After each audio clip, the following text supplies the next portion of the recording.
everyone, to another episode of HR and Payroll 2.0. I'm Pete Tiliakis, and as always, I'm joined by the legendary Julie Fernandez. Welcome, Julie. Hey Pete, good to see you virtually here. We crossed Yeah. paths a number of times in the fall as we're shuffling Yes. around to all these different events. Yeah. How's your feet hurt? Are you jet lagged? You got chapped lips? What else? Yeah, Vegas can take it out of you for sure, man. there's I'll tell you that. always somebody coughing that is right next to me or right behind me, right? Oh, yeah. I always lose my voice. My feet always hurt. And I always find that my lips are chapped. And I think it's the dry air. I don't know what it is, but I do love Vegas. I've learned to love Vegas despite, not being in love with it when I first started going out there every week for 6 weeks every fall. But it's worth it, right? I mean, these events are so amazing. It's absolutely critical for my work as a researcher and as an analyst. We get to get behind the scenes with the executives, the clients. We get to ask the questions that not everyone can ask publicly, and learn, just what they're thinking and where they're headed. And so, yeah, it's fun, and it's always great to see each other and get out there and see our friends. So, That's right. And for yeah, me, just because of my role as an advisor, I'm more stealth at these things, yeah, right? Because there are great places for, provider insights and provider intel, and there's arranged speakers and everything. And for me, the fun is almost, kind of a little bit clandestine. You're in and you're learning and you're alongside a lot of the practitioners at many of these events. And that gives you kind of some really good insight too, yeah. that isn't arranged, it's not always prearranged. Yeah. Yeah. And the other thing too is like the organizations are building around mega trends and things that they're seeing in the market that they're dealing with at scale with companies. So in a lot of ways, you can kind of look at the roadmaps and go, oh, okay, this is where like this is all heading in terms of what the challenges are and what and maybe I'm not dealing with that challenge yet, but it's coming, in my sector or whatever. So I think there's a lot to learn from these. And yeah, you're right. I mean, just the networking and the engagement is unmatched. Awesome. Well, should we go through So the lineup? Because yeah. there's just been a bunch. Yeah, we've got like 4 or 5 events we're going to talk about here today. The first one being ADP Analyst Day. As you know, ADP, or may not know, ADP every year kicks off really what we call the fall HR tech event season. So they get it going around the second week of September, right before UN week and Fashion Week gets crazy in New York. And this was a really interesting one because this was the first year for Maria Black as the new CEO. So I believe, if I'm not mistaken, first female CEO for ADP. She's put together an impressive team. And I don't know if you know this or not, Julie, but 2024, ADP is turning 75 years old. So congratulations to ADP. It's amazing feat. Yeah. Hopefully the parties will be partier. I hope so. Yeah, I hope so. They'll be very secure. That's for sure. ADP is brilliant at privacy and data security, so it'll be private and secure, I'm sure. But so look, a million customers now. I know we've talked about this before. That's just incredible, right? I was even talking about how, like, even if you think about ADP in terms of, let's say they retain 95, 96, whatever percent of their customers every year, they can still chip off almost an entire payroll economy in the 50,000 or so clients they would lose if that were the case. So it's impressive, right? And they've really are still, I would argue, the stalwart in the industry for HR and payroll compliance, and even really progressing so much so on HCM technology, which was largely the theme of what we were talking about that week. So yeah, so a lot of takeaways for me were, one of the key things I think that people need to take notice of is, you listen to the new C-suite, right? Who was formerly the ADP CHRO, also a former client, by the way. He's now the head of product at ADP, and that is really impressive. To me, that's a differentiator for their brand, to have someone who has been running this massive global organization as the CHRO and helping, an organization whose brand it is to help companies transform and, be better at compliance and HR, is now leading the product design. And that to me is just really, really exciting. So I'm happy to see that. Yeah, it was probably great to see and hear. He was dynamic as well, even back at the payroll summit, the global payroll summit that we do, and so I really enjoyed getting his perspective and hearing he's totally energized and and just jumping right in, and it's great to hear from him. Yeah, yeah, absolutely. And look, again, he's come a long way from ADP client to ADP CHRO, now to ADP head of product strategy. So I'm excited for that. And look, I think where their design focus is right now is pretty simple, right? They're saying we want to make it human, we want to make it smart, and we want to make it easy. So products coming out are absolutely going to be powered by the data cloud, the ADP data cloud. Again, a million customers, 46, I think it is, 48 million people they're paying around the world. That's a significant amount of data. And so I think you're going to see that being put to, it's already being put to use, in many different ways, but I think that's going to really power their Gen AI. And I think that ADP Assist, their conversational virtual assistant, is really just the tip of their spear, right? I think they even said it's the tip of the innovation spear with Gen AI. So you can expect there's going to be a lot of autonomy driven solutions coming into their world. It's very, very exciting. They put a lot of emphasis on HCM tech, gave us a lot of clarity on how they're going to market now for each of their solutions, which I think is still a lot, right? We understand they need to do a bit more in terms of cleaning that up.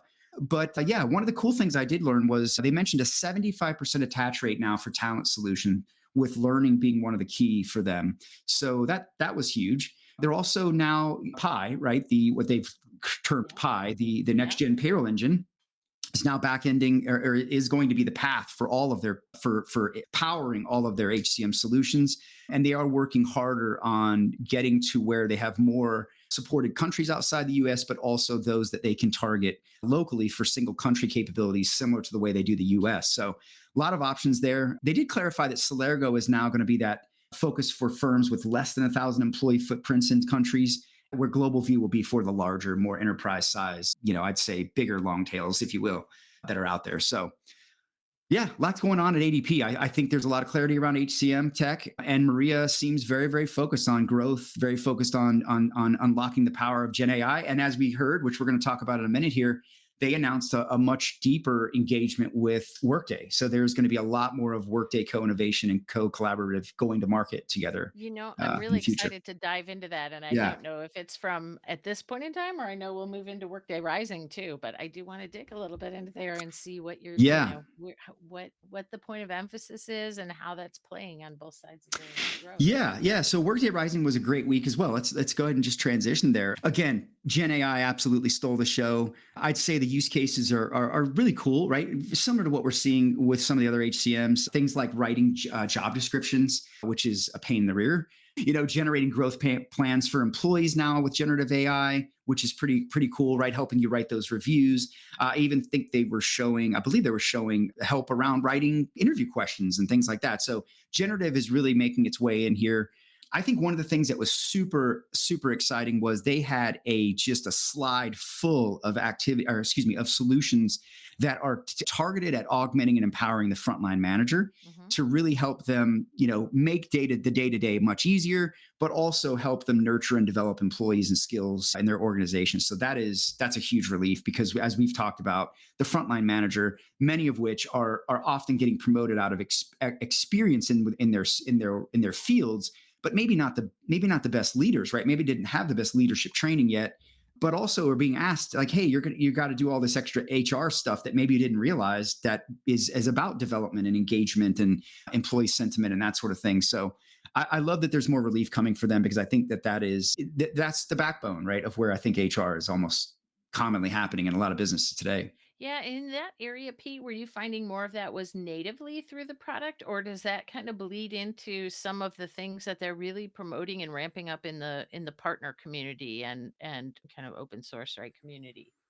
Yeah. Well, so look, I think what you have to think about the Workday ecosystem is partners, and Workday emphasized this in their event. They're going to be critically important to Workday's potential for continuing to grow. Right. I mean, the U.S.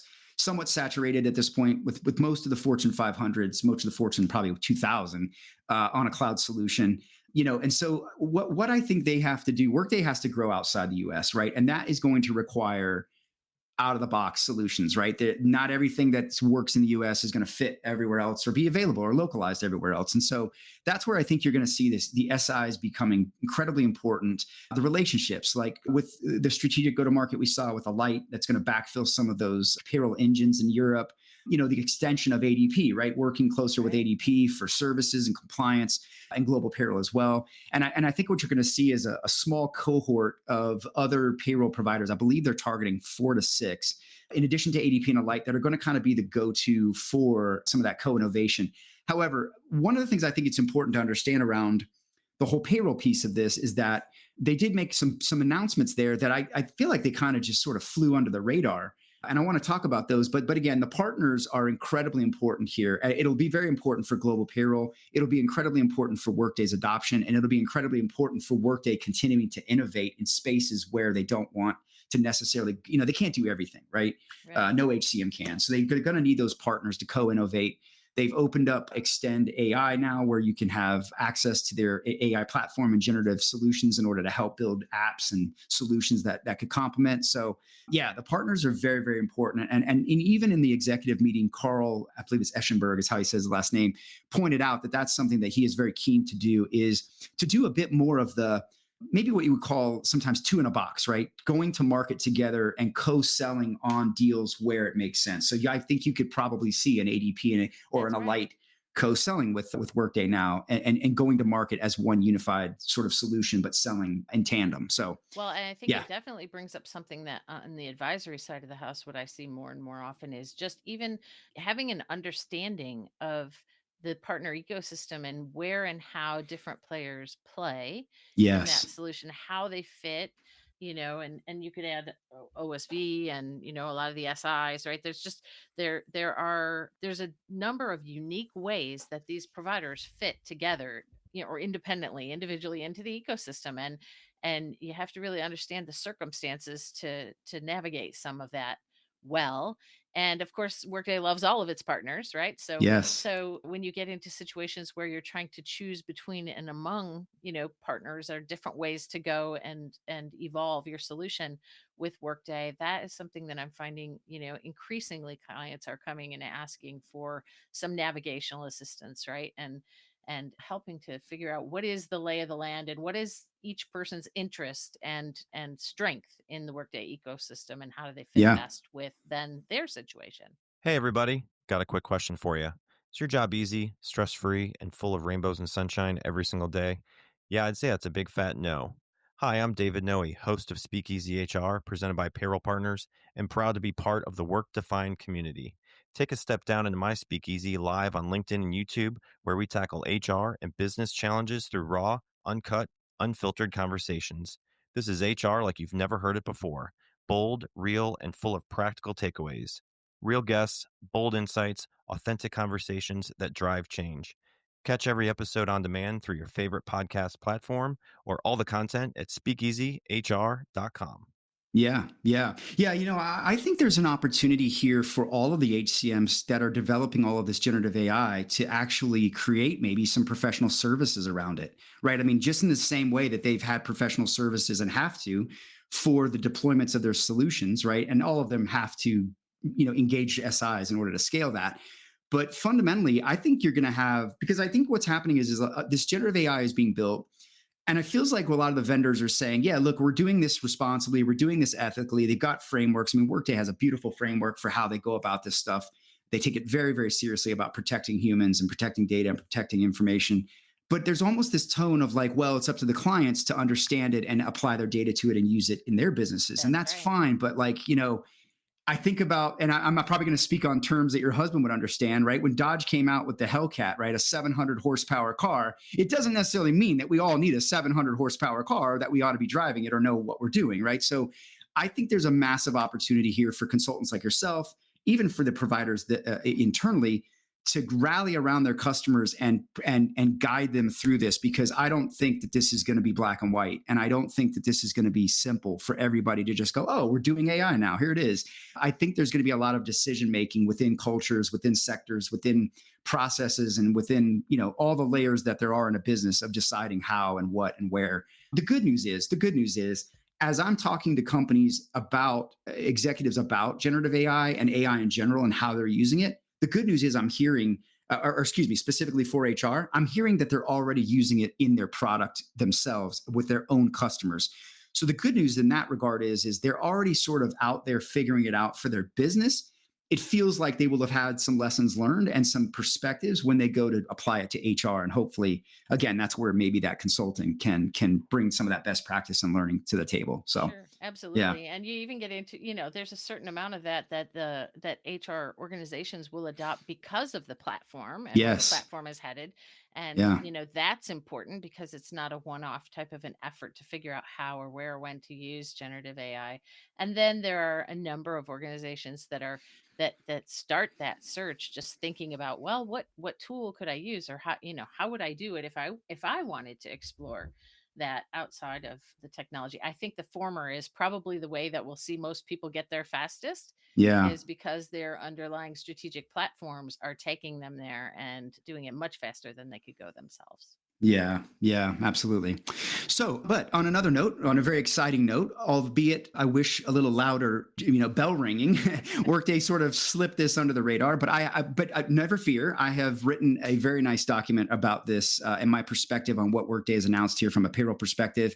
That's in fact check right now with Workday, and as soon as that is ready, it's going to get published. I expect next week. So look for that. It's Can't I'm really wait to happy see with that. that. I'm really Yeah, I'm really proud of it. So, but yeah, look, a lot was announced, and I had some great conversations, and I love what Workday is thinking here. So, first and foremost, super refreshing to hear they've launched a new global payroll processing hub that is going to enable fundamentally a central view of global payroll, which would include integrations to anything native in Workday, but also, or obviously, but then also your selection of partners, whether that be one or multiple or however. So fundamentally, what I think you're hearing is Workday is trying to create and beginning to create their own global payroll perspective and dashboard. Yeah. capability in their Yeah. platform. So now, immediately, right, all their partners started to get bombarded with questions. What does this mean for us? What happens to the Right. partner community? And the answer is nothing. It stays exactly the way it is. Workday loves to give their customers choice. They want those partners. They need those partners. Again, back to the whole conversation around co-innovation and going to market together. But I think what they're trying to do is provide a single experience for both employee and practitioner that can be rendered through Workday.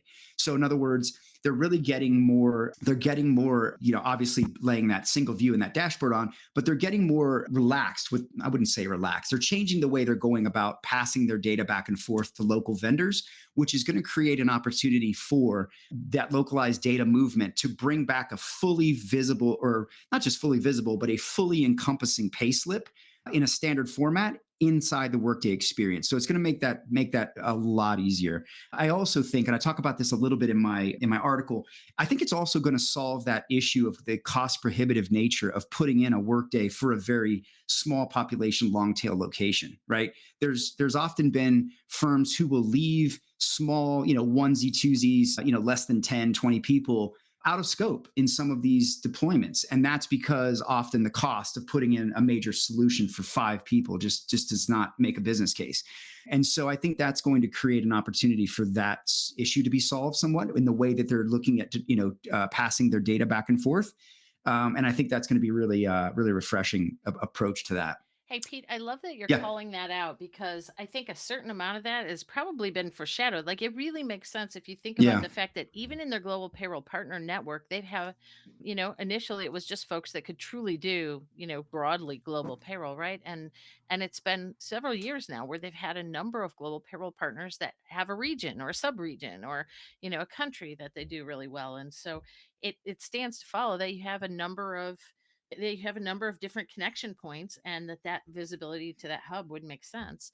It also follows from the whole idea of the Cloud Connect for third party payroll, right? Where, you know, bringing that module in and having it only be relevant to certain partners is a bit limiting in its use. And so to open that up, just it all makes an infinite amount of sense, right?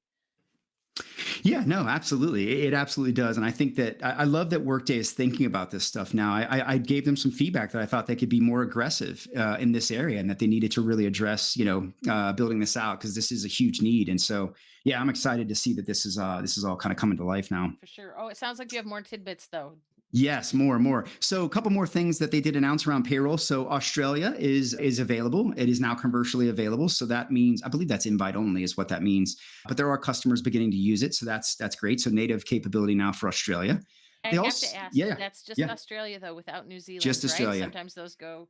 That's a good question. I don't know that New Zealand is included in that. I need to follow up on that. It's an excellent question. Yeah. Yeah. I don't believe it is. I'm Yeah. thinking not. I mean, and I know that folks that have tackled it Yeah. in other areas have found that, it takes a little bit longer than just plugging it in, turning it on, right? Yeah. So I'm Yeah. guessing it is just Australia, but it'd be great clarification. Yeah, we'll see. And I'm also getting some clarity from them on Germany because, as we know, Germany has Yeah. been delayed a little bit. So I would love to see that one come about. The other thing they're doing that I think is really important is they're making it easier, faster, and really targeting time to value for customers getting up and live on payroll and HCM and Workday. Mhm. So they've got some new programs now called Workday Launch. Now it's called Workday Launch Now, I believe, and they have multiple options for the size of customer that you are. And I believe ADP is going to play a role in that down market solution for the smaller firms that want to go to Workday. So that's exciting. Speed, time to value is always important, as you know, in transformation. So I have a Yeah, go question ahead. about that, Pete. Yeah, Like yeah. when you think about what that would mean and how ADP might have a particular role in that, is that just playing off of their kind of LDP, get to market faster for the down market size, or what are we talking? I mean, like, I what are we think you're thinking about? probably I think what you're probably talking about there is think Ceridian, think UKG, think, when those smaller mid-market firms buy CM Tech, they often want, or they are coupled with at least a processing level administrative compliance service for payroll, right? So Yeah, if you yeah, go to UKG, UltiPro, or any of those, you're going to automatically get a payroll service that is at least processing level, right? It's right, not full managed, but it is going to process and make sure that you stay compliant. So I think that that's the combative element here, right? Workday is not a managed service right. provider. I don't believe they have any intention of being one. So that's where they need a go-to-market partner, and I think that's what that's going to be. And if you know Workday well, you know that they also leverage OneSource Virtual for that middle market That's right. play for that same issue. So I think for the down market buyer, the smaller buyer that does the emerging 500 probably ish employees is going to be, the ADP model is probably going to work well for them because that'll give them that service and tech together. Yeah. Workday tech with ADP service. So that's the space where in the compliance Yeah, area we're really talking tax filing, garnishments, right? And I believe and so. a I lot of believe those so. things where there are existing some relationships with Yeah, ADP and with OSV, and you're expecting maybe we'll see a little bit tighter coupling there. I think so. And I think you're going to see, especially around payroll, particularly global payroll, I think you're going to see Workday focusing on engaging the partners more and likely not building out a lot of engines. I didn't hear more engines coming other than maybe Germany. So we'll see. Now, of course, generative AI, not going to be a stranger to payroll. Thankfully, this is a blessing for payroll, right? So a lot of the near and next solutions that they were looking at are really around augmenting the practitioner, augmenting the employee. One of the things they showed was a mobile first paycheck comparison tool for employees. That's a concept that's coming in the future. So I don't know if it's necessarily ready for prime time yet, but they did demonstrate that. Very cool, right? Like that's probably the number one reason why people make a phone call to HR for their paycheck is just understanding why is my pay different from this week than the last. And there's a lot in there now, right? So we giving them that empowerment, I think is going to be huge. It also relieves the engagement with HR, having to tell them, explain it to them. So more insights like that, more guidance, more nudges, more augmentative capabilities, I think is what you're going to see. And of course, everyone is working towards at least some sort of touchless autonomous capability somewhere. So That's right. yeah, so good stuff. Lots going on there. So that might be a good segue, unless you have more from Rising, to talk about the insights. Yeah. Well, you want to start us off there? You want me to get us going? I know you were there. You got to see. You actually probably spent a few more days than I did. I I had to did. bounce over to SuccessFactors. So Yeah, yeah, you tell me what you thought. you did double duty. Well, first of all, I don't know if everyone would know about the branding, the big branding announcement, but I think it's fair to say there's quite a bit of fanfare about the renaming of Ceridian to officially be Dayforce in the market. Yes. Yes. And for those who have been around in this ecosystem for a while, it's exciting to see the name. You can see for sure why they're doing that, but it's also, I remember the days when Dayforce and Ceridian names were both in the ecosystem. And so the emphasis was on, well, let's band together and come together as Ceridian, to now. So Dayforce was an obvious choice. It wasn't from out of the blue. It's well recognized, and there have been a number of acquisitions and things around the globe that makes this a really good time, right? To kind of emphasize a new cohesive brand that Yeah. is well respected and well known in the market. Yeah, Dayforce dominated the strip last week. I'll be honest with you. I actually tweeted a few photographs. I mean, they had buildings Yeah. lit up with Dayforce, and I kept seeing as soon as I landed the brand new Dayforce thing, and I kept thinking, "What do you mean brand new? Like it's Like you guys are always, it's never not new. You guys are always adding to it. It's always new. And that's what they meant, right? They are going all into the Dayforce brand, which I think makes sense, right? That's their flagship piece of technology that has really come a long way, and a lot of exciting stuff they announced there. Yeah, it really will. Yeah. I do think populations that are, have a root or a base in Asia Pac, might Yeah. have a little bit of a time with that because Dayforce is certainly more well known in Australia and New Zealand than in places where their acquisitions from Excelity and Ascender, Yeah. still have a lot of mind share. But it's a positive thing, and it was greeted with fanfare, as you say. And I don't think I've ever seen internal fireworks or sparklers or things done before in one of these events, and it was done well, and nobody caught on fire. That was awesome. Yeah. Hey, it's Bob Pulver, host of You Podcast. Human-centric AI, AI-driven transformation, hiring for skills and potential, dynamic workforce ecosystems, responsible innovation. These are some of the themes my expert guests and I chat about, and we certainly geek out on the details. Nothing too technical. I hope you check it out. Hey, this is Brent Skinner, host of Small Talk Window here at the Work Defined Podcasting Network. Have you ever wanted a short podcast to listen to during a coffee break of your workday? You've come to the right place. My guests dispense with the small talk as quickly as possible and settle into a meaningful conversation around the world of work.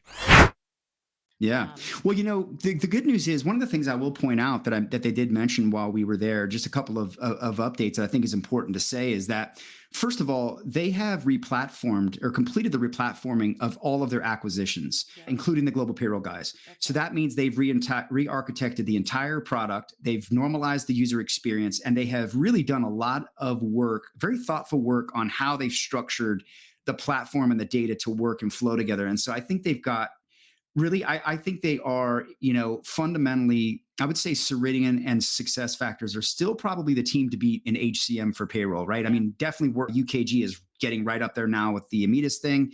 But I think from a native capability perspective and just the volume of engines and services and what they can do, Ceridian really is very formidable, right? 9 countries now in continuous calc. They've added Germany and Singapore. They've unified, like I said, everything across Excelity, Ascender, and Atom. Yep, down in LATAM. So yeah, they're in a really great place when it comes to global customers. And then, of course, bringing in, just new products like the co-pilots. Well, I was just going to go there, actually. Yeah, like we need to talk about that for sure. They did a bang-up job creating some excitement around the We could have done an episode just on Dayforce. For sure. Yeah. And I think a lot of the items that you were calling out, at Rising, were definitely here in the Dayforce suite when they're looking at Copilot, and they were able to actually demonstrate many of them, even though they're, some of them are more eminent like now than others. But we saw a lot of the answer and summarize stuff, starting with just simple how-to and building that navigation integrally into the user experience, and being able to kind of follow logic from one question to another was very exciting. And the Q&As and even policy summaries, right? All of that stuff that you would expect and kind of answer and summarize types of functionality. I thought some of the cooler things, which I think are coming, maybe mid-year next year, around create and refine, like specifically, I know you called it out with Workday, the starters for job descriptions and performance reviews and development plans and recognition and feedback. So here, we're talking about starting with something that's not a blank piece of paper, right? And building knowledge articles is another great example, right? Being able to build out using some of the Gen AI capabilities natively within the suite is, generating a lot of excitement. Oh yeah. Yeah. There's a lot here, man. I mean, like I said, we could literally make an episode out of this, but some of the things I thought that really caught my eye, first of all, autonomous payroll, right? It's going to be available in H1 2024. So that's exciting. It really gives a single dashboard of executing payroll and has that co-pilot driven capability with it. Another cool area was a new compliance center. And I apologize, I didn't write down what the scope on that was, but they're also looking at a compliance as a service, sort of compliance information as a service in the US and Canada in the first half of this year, and going to push into global later into 2024. So that was a cool one. They also announced, I think they have a new alumni network capability, a new talent exchange. They got the Career Explorer, which is going to be like an AI-driven internal mobility and skills development, skills management solution that helps, create skill-based career plans and really help people personalize, the recommendations for their careers and their paths. So man, just so much here. I mean, there's even more I didn't even note down Yeah, that for we could sure. go through.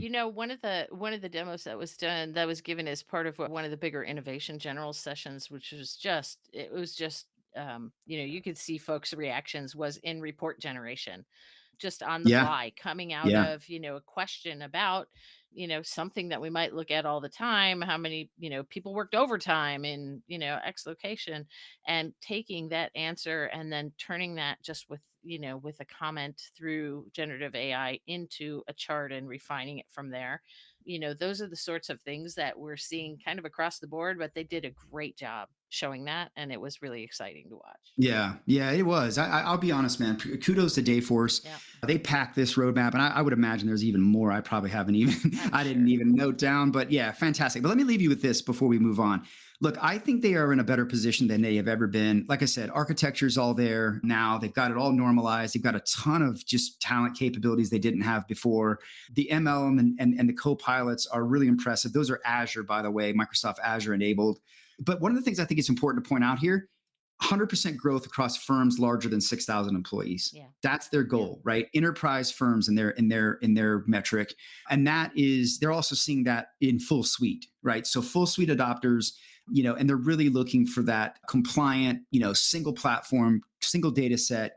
And really, I think, Dayforce has really matured into that upper level. And for the multinational organization, wow, right? Like they've got it all. And I think that, if Dayforce's and Ceridian's heritage, it was rooted in the core side of HR. So they are strong on core HR, payroll, time, benefits, yeah. and the talent is just getting even stronger. So I think that they are in a great, great position foundationally and are just building on that and going to hit some home runs. So exciting I stuff. do as well. And the global, I have some follow-up conversations around kind of global and some of the expansion in the global space. So if we're talking about HR tech and what we saw there again, I'm hoping to have a little bit more insights on how some of that is evolving as we get to Yeah. another conference debrief. Yeah. Yeah. One of the things also too, I think to point out here too, is that Ceridian's really matured their SI program as well, right? 40% of deals in 2023 were partner led. That's a 500% growth. So that's still an opportunity of area of opportunity for them as far as scaling goes. But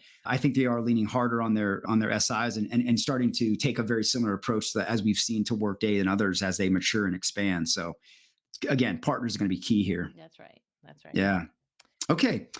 SuccessConnect, right across the street over at the Venetian. I was running across that bridge from the Wen to the Venetian a couple times, and great to see them. SuccessFactors is a client of mine. I always love to talk to the payroll and time team. So, look, some of this stuff that they announced was already announced at Sapphire. I don't know if everyone knows that, but a great event all around, right? It was a little bit smaller, I think, than it has been in the past. But yeah, look, Gen AI obviously again stole the show. A lot of augmentative capabilities, right? There's a new head of AI from Microsoft has joined the organization, which I think is going to be, indicative of where their mind is moving forward.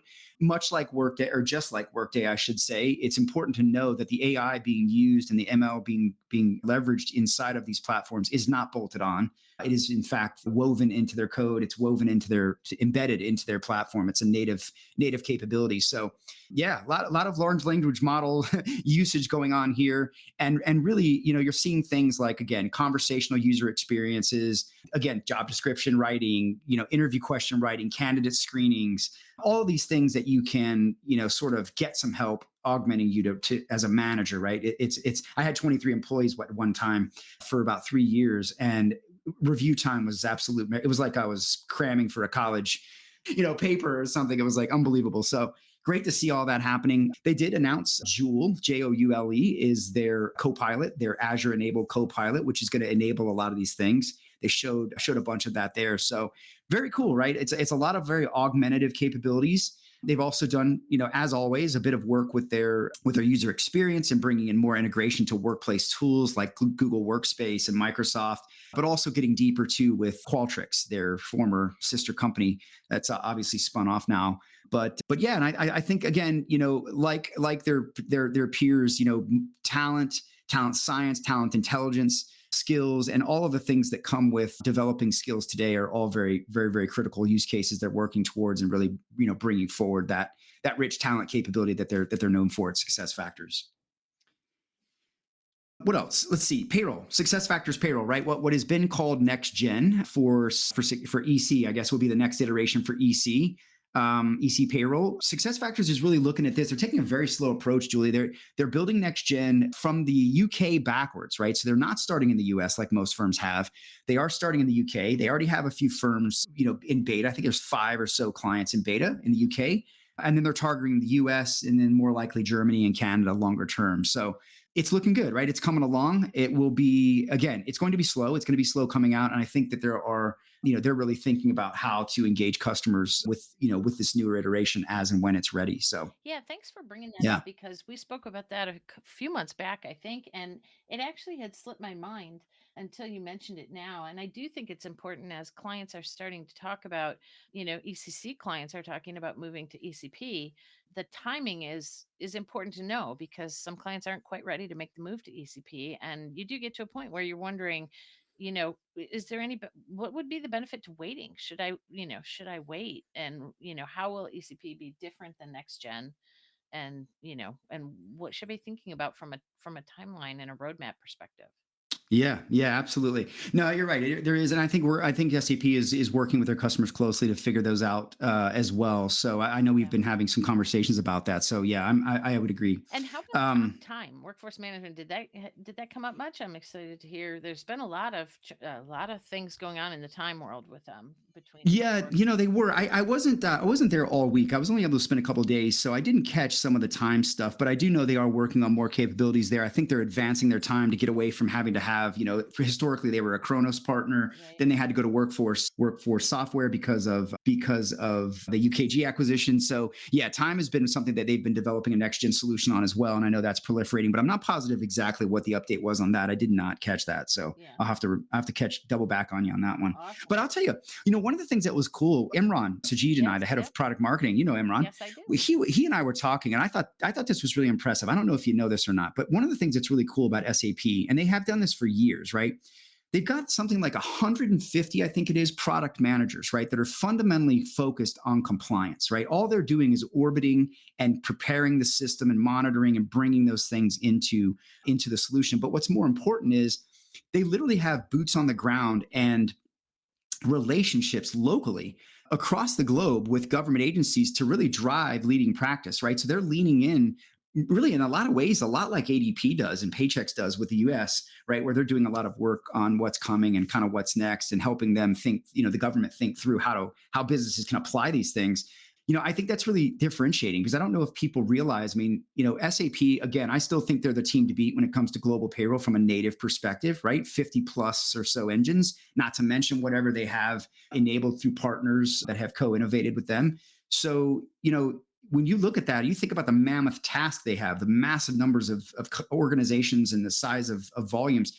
They really have a huge compliance army that is literally out there monitoring this, working closely with governments and pushing this code in near real time into their applications. So I thought that was a really interesting story, and I'm working with them actually on an article about next gen and the payroll solutions. And this is one thing that we were talking about that I was really impressed by. I just don't know if everyone knows that about them. Yeah, no, great call out. Yeah, very important stuff. So yeah. Okay, shared services and outsourcing network. I'm jealous because I've never been to this one. I've always wanted to go, and I'm going to find my way there at some point. But tell me what was going on over there. Yeah, well, this is a conference that I'm a regular at and Yeah. often speak with different client groups. The reason that folks like this is because they hear from clients and not necessarily from providers. So that's kind of the whole shtick or format. And then, of course, there's expo halls and ways to interact with providers. But the big focus and story is on shared service professionals. So your HR shared services or leader of operations and shared services for HR, for finance, for IT, for supply chain. And so we don't get as many product roadmaps and the sorts of things that we like to highlight when we're talking about the provider events or the tech events. But what we do end up seeing is quite a bit about how companies are ingesting this and how they're setting up service offerings and operations around the different technologies that they're using, how maybe they're plugging in third parties. And so a lot of two of the conversations that I led with leaders from Heidelberg Materials and CVS and Adidas and OIC Foods and I think Smith and Nephew were speakers in a couple of my sessions that were really focused on HR transformation and how that is such a journey that you can expect there will be failures along the way. That was one of the first sessions that we had. And I always find that not only do you get a lot of head nods, but folks that are at the early end of adopting these models are, it's actually comforting to understand that this is a long journey, and getting onto a new platform might just be the first leg of it, and not everything is going to go right. You'll have leadership turnover in the middle of things, or key resource turnover, or a budget. I mean, just a million things can happen, and so we had a Oh great yeah, chance to talk mergers. about that. Yeah, Mergers mergers. pop up, and they Yeah. always pop up when you got more than enough going on, Right, right? in the middle of everything. And so we had a great chance to talk about a lot of that activity. And the other thing that's quite interesting about this particular conference is you have folks that have been on this concerted shared services journey for quite a while, and as they get more mature in this journey, many of them then begin to pull together the back office. Let's start with the HR and finance areas, Yeah, right? yeah. And not, I mean, like, before we even see some of the products doing that well. So some of the big guys have done that for a long time as part of an ERP suite. They do it, they also do it as a cloud ERP suite now. But it happens almost sometimes first in shared services before it happens technically, and people get on the same platform for HR and finance. That's still sometimes some of a pipe dream for many, right, organizations. Yeah, no, you're absolutely right. It's interesting because they're all going through different like phases at different times and in different challenges, and none of them are the same. And you're right. It's tough. It's tough, and it's good to have these communities and have these solutions out there helping. Hi, I'm Carmen Hudson. I'm the host of the Recruiting Book Club, and we're starting our second season. I'm so excited to bring to you another set of guests of recruiters who have written books. We are excited to have some very special guests this season. We've got Shally, we've got Craig Fisher, James Ellis, and quite a few other people that we're going to bring on board to tell us about what they wrote, why they wrote it, and maybe we'll veer off into a conversation about recruiting on all types of topics and subjects that happen in our industry.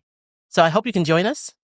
I'm excited. Yeah. So, Yeah. so for folks that are listening, if you're looking for that type of form, or you are responsible for operations or shared services, I love to tell you more about this particular venue. It's very different from the HR Techs or from the Workday Risings and the Success Connects. Yeah. But you do find your peers there quite easily. And so there's spring and there's fall. And I will tell you, you won't be surprised by this at all, Pete, but for Orlando in March, which is the spring one coming around next year, there will be a workshop day or a focus or concentration area on next gen AI, kind of in a boot camp format that happens at the same time in tandem as the shared services event. So there will be extra tracks and just special features and function around Gen AI and how folks are adopting it. And so I'm really excited to loop in some of the practitioners that I know that are on this path and to figure out how we can incorporate them into the spring SSOW in March. Yeah, no, you're right. Back to my point about the firms needing help, man. They've got questions, and I mean, my wife is an HR practitioner, by the way, and we were just talking about this the other day, and I was like, she was asking me all these questions about AI, and they're nowhere near this in their organization, and I was like, you're absolutely right. Like, these are all lenses you're going to have to put your adoption to this through, Yeah. right? Like the dynamics of I mean, she supports a trucking organization, right? So they've got very interesting safety requirements and just laws and rules and things that they have to put up with that maybe not other industries do. So yeah, these are the lenses that I think that there's these layers of complications inside of each organization that is going to make it where there's no one size fits all. There's no one simple answer. I think it's going to be very gray, and all this information and sharing of how others are solving these problems is going to be really critical. That's right. And just even, there's an advisory role there that's unique to, any of the providers that you might be plugging into that option, right? So certainly Yeah. providers bringing the Gen AI solutions and the use cases have a point of view, but their expertise is really not in understanding your business and how that use case is going to fit your scenario or your operating model or your way of business partners working, your degree of maturity in shared services or your business partner role. And so those things are a stitch behind what an SI would do, and they're not quite what a change management consulting organization would do. They really require HR functional expertise and strategy. That so we'll see how that all plays out, but it's a Yeah. unique The beast. other, it is. And the other thing too that I think you have to enter into this is just the law, right? Like the compliance, like country, not just countries, but localities, like even like New York City's even started some different things. Like there's going to be those local compliance rules where this may be perfectly fine and acceptable in this locality, but in this locality it's different, right? Yeah, Like yeah. again, New York City is a great example. I think they've started, am I wrong about that? Don't they have something on the books already about or proposing it around recruiting an AI, if I'm not mistaken? Don't quote me on that, but the point is legislation is going to catch up to these things. And when they do, I hope there's not this knee-jerk reaction that sets it back, sets innovation back. We definitely want to protect employees. We want to protect employers, 100%. But I just hope we don't throttle innovation for the sake of overreacting. And I think that's another lens that organizations are going to need to put this through is what is okay in this country or okay in this state might not be okay in another state. You're really going to have to weigh that against your, your business case to say, is this worth what we might, the risk we might take on right now, or is it worth whatever impact we're going to get out of it, at scale? So, Yeah. so many questions, right? Just so many. It's exciting, but it's also like, There's an element I of just want to daunting. make, Yeah, for sure. yeah, before I jump out of the plane, I want to make sure the chute's going to work. You know what I mean? Like I'm excited to experience the jump, but I got to see if it's going to work, right? So, but maybe a bad analogy, but you get my point, right? Like I just think there's a lot here, and my opinion to everyone is go slow to go fast, right? Like really think about what you're doing, get opinions, get outside help, and consider it through, just again through all those lenses that you probably need to put it through. And listen, just from today's So update alone, Pete, I mean, for organizations and leaders that are trying to figure out how to bring this into your own environment, start with yeah, whatever your strategic platform is, because they are all racing there. And so, like you don't have to necessarily race separately unless you have use cases that tell you, "Oh, look, I really want to explore this aspect." But there are things that will just begin piling out to the yeah, marketplace oh yeah, from all of these technology providers, and so just even having the bandwidth to figure out how to incorporate them will be a roadmap of its own for many yeah. employers. Well, you know what I love about that? What we're talking about? Let's just net out the old underlying theme there. Emotional intelligence, right? You're going to need people making decisions about these technologies, monitoring and validating and controlling these technologies and thinking about what they mean in your world. And I think that's going to be where, this idea that we're all going to be replaced by this is actually the opposite. I think we're going to actually be enhanced by this. We're going to have fewer but different roles, but we're going to need a lot of people, smart people with great, soft skills that can use that human intelligence to go, hey, wait a minute, this just doesn't smell right. This just doesn't make sense. Or, hey, this isn't going to get it right. We've got to do this. And so, yeah, that's where I think it's going to be super, super important for folks to engage, learn, and lean into this stuff, right? And become experts with it. And I think you'll find it's going to be, Workday was using the word machine teaming. And I think that's a great way to call it, right? Team with these machines to help you improve what you're doing and make you more efficient and productive and effective. And that's what's exciting about it. For sure, for sure. Yeah.